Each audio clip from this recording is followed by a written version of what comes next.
नमस्कार दोस्तों, आज हम क्लास 10th का पहला चैप्टर वास्तविक संख्या के बारे में पढ़ेंगे और इसमें सबसे ज़्यादा इम्पोर्टेंट जो क्वेश्चन पूछे जाते हैं उस पर ही चर्चा करने वाले हैं। अर्थात यहाँ पर रिवीजन करेंगे। ठीक है, तो इसमें से 3 प्रकार के क्वेश्चन सबसे ज़्यादा पूछे जाते हैं, उन्हीं चीज़ों को है ना यहाँ पर इस वीडियो में चर्चा करने वाले हैं। तो ध्यान से देखिएगा लास्ट तक ताकि सभी टाइप का क्वेश्चन पता चले कि कैसे बनेगा और 100% वो क्वेश्चन पूछा जाता है एग्जाम में। ठीक है, तो इसमें से 3 प्रकार के क्वेश्चन पूछे जाते हैं। सबसे पहला जो होता है यूक्लिड विभाजन होता है। ठीक है, पहला यूक्लिड विभाजन परिमेय का होता है।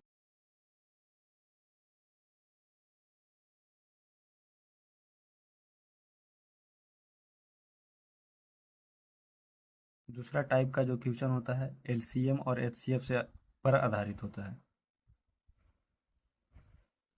तीसरा टाइप का जो क्वेश्चन होता है अपरिमेय संख्या सिद्ध करने वाला आता है।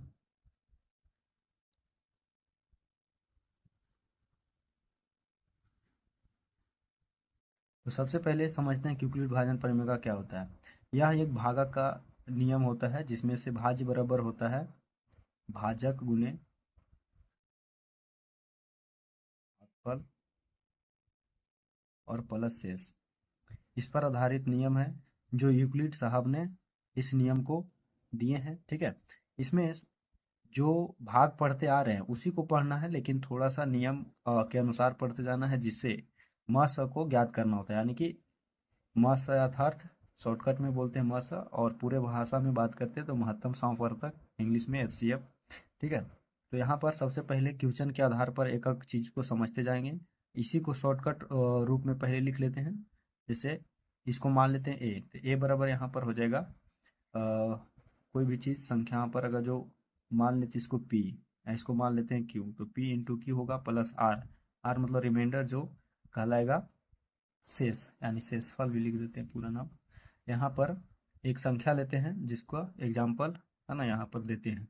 देखिए यहाँ पर क्वेश्चन मैं लिख लिया हूँ। पहले यूक्लिड विभाजन का एल्गोरिथम का प्रयोग करके 504 तथा 1188 का मास ज्ञात करें। इस तरह से क्वेश्चन पूछा जाता है और मैंने यह प्रीवियस ईयर का ही क्वेश्चन उठाया है। तो यहाँ पर सबसे पहले हल कैसे करेंगे उसको समझते हैं। तो सबसे पहले छोटी संख्या को बड़ी संख्या में भाग देते हैं। जैसे 504 है, उसको भाग करेंगे 1088 में, 1188, 1188 में इसको भाग लगाएंगे तो 2 बार में लगेगा 1008।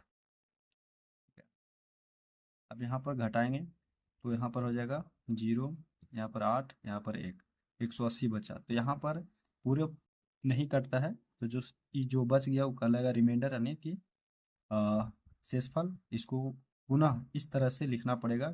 इसको मान लेंगे ए, इसको मान लेंगे पी, इसको मान लेंगे क्यू और इसको मान लेंगे आर बराबर। ठीक है, उसको सजाना पड़ेगा फिर कि ए बराबर पी क्यू प्लस आर होता है। यहाँ पर 1188 बराबर पी क्यू यानी कि 504 और गुने यहाँ पर हो गया 2 प्लस 180, जहाँ पर लिखना पड़ेगा कि R equal to not zero. जब आर बराबर जीरो नहीं होता है तो पुनः इसको आगे स्टेप में करते हैं। एक स्टेप जब तक आर बराबर जीरो ना हो जाए तब तक ये काम करते रहना है, स्टेप तोड़ तोड़ के। ठीक है, तो अगला स्टेप में करना है। देखो अगला स्टेप में जो शेष बचा हुआ उससे भाग करना होता है, जिससे भाग दिए हैं, यानी कि 504 में, 504 में देंगे भाग। कितना बार में लगेगा तो 18 से 18 या 54 ज़्यादा हो जाएगा, अन्य 18 दूनी 36, 2 बार में लगाएंगे। घटाने के बाद कितना बचेगा 4। उसके बाद यहाँ हो गया 4, यहाँ हो गया 1, 144 बचा। उसके बाद यहाँ पर भी शेष अब बच गया है, तो इसको फिर से उसी प्रकार से लिखेंगे जो इसको हम इस प्रकार से सजाए थे, यानी कि 504 बराबर हो जाएगा 180 गुने 2 और प्लस 144, अर्थात R equal to not zero यहाँ पर भी हो गया है। तो फिर से 144 जो बचा है शेष है ना, उससे भाग करेंगे 180 में। 144 को भाग करेंगे 180 में तो एक बार में यहाँ पर लगेगा 144, घटाएंगे तो यहाँ पर बच गया 36। ठीक है, अब यहाँ पर 36 बचा। फिर उसी प्रकार से 180 इक्वल टू लिखेंगे 144 गुने 1 प्लस 36। यहाँ पर भी R equal to not zero लिखना है। उसके बाद फिर आगे इसी प्रकार से फिर से भाग देंगे जो रिमाइंडर बचा, यानी कि शेषफल बचा है, तो 36 में भाग करेंगे 144 और 2 बार में, 3 बार में, 4 बार में पूरा पूरा लग जाएगा है ना। 4 बार में आ जाएगा 144, भाग देंगे तो 0 बच गया। अब यहाँ पर रिमाइंडर 0 बच चुका है, तो यहाँ पर लिखेंगे 144 इक्वल टू 36 गुने 4 प्लस 0, यानी कि r बराबर 0 आ गया। अब यहाँ पर हम लिख सकते हैं फाइनल आंसर कि मास जो आ गया है, आ गया इधर वाला होता है जो भाग, जिससे भाग दिया जाता है, यानी कि 36। ये हो गया यूक्लिड विभाजन परिमेयका का पूरी तरह से सोल्यूशन, एक एग्जाम्पल। इसी प्रकार से आपको भी सोल्यूशन करना है, कम से कम 5 क्वेश्चन प्रैक्टिस करना है। आपके पास अगर जो क्वेश्चन बैंक है तो उससे भी प्रैक्टिस कर सकते हैं, लेकिन आपको मैं अभी यहाँ पर दिया हूँ प्रैक्टिस करने के लिए कि यूक्लिड विभाजन एल्गोरिथम का प्रयोग करके 252 एवं 594 का मासा ज्ञात करें। इसका ज्ञात करके हमको कमेंट में आंसर बताइए कि क्या होगा। अब आते हैं एचसीएफ और एलसीएम का दूसरा टाइप, समझते हैं क्या होता है। अब यहाँ पर देखिए एलसीएम एचसीएफ के बारे में लिख दिया हूँ मैंने, फार्मूला पहले लिख दिया कि ताकि बड़ा वीडियो ना हो। एलसीएम गुने एचसीएफ बराबर होता है पहली संख्या गुने दूसरी संख्या, या हम इसी को डायरेक्ट बोल सकते हैं दो संख्याओं का गुणनफल, दो संख्याओं का गुणनफल। ठीक है। अब यहाँ पर इसी चीज का प्रयोग करके इस क्वेश्चन को अच्छे से सोल्व करना है। जैसे दो संख्याओं का मास दे दिया है, इसको बोल सकते हैं HCF बराबर 18। यहाँ पर से हल करते हैं, HCF दे दिया है, उसके बाद उनका गुणनफल दिया हुआ 1260। उसके बाद लस ज्ञात करना है, लस यानी कि LCM क्या होगा, गुणनफल दे दिया है।